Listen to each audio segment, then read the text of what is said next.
When we talk about vegetable gardening, we often focus on exactly what you might think, the vegetables. But there's no reason that we can't add flowers into our vegetable garden as well. There are several reasons why our vegetable garden will benefit from adding more ornamental flowers. Now, in order for us to get our vegetable fruits, most of our vegetable plants do have flowers, and those flowers attract plenty of pollinators on their own in order to get fertilized and produce those fruits that we desire. But adding ornamental flowers will also increase the number of pollinators that come into our garden. This is why sometimes we like to direct sow plants such as zinnias and cosmos into our garden. Not only will it attract more pollinators, but it will also attract more attention from people passing by.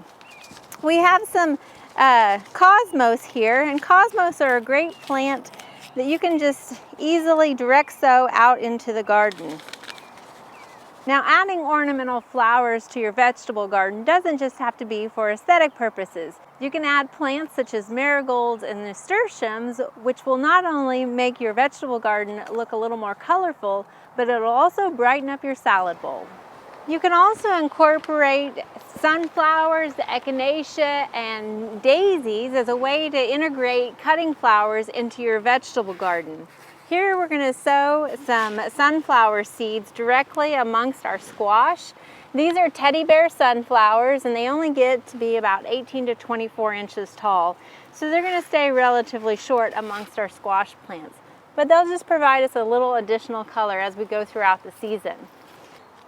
And speaking of echinacea, there's no reason that you can't also add herbs into your vegetable garden. Chives not only give us nice, fragrant vegetation that we can use in the kitchen, but also provide us with a little flower later on in the season. You can also add dill and fennel, which give us a nice ferny foliage and will not only bring in the butterflies, but are also a great addition into the kitchen. We hope you enjoyed this video. It's part of our Oklahoma Gardening YouTube channel. You can also find even more videos on our OK Gardening Classics YouTube channel. And join us on social media for great gardening tips, photos, and discussion.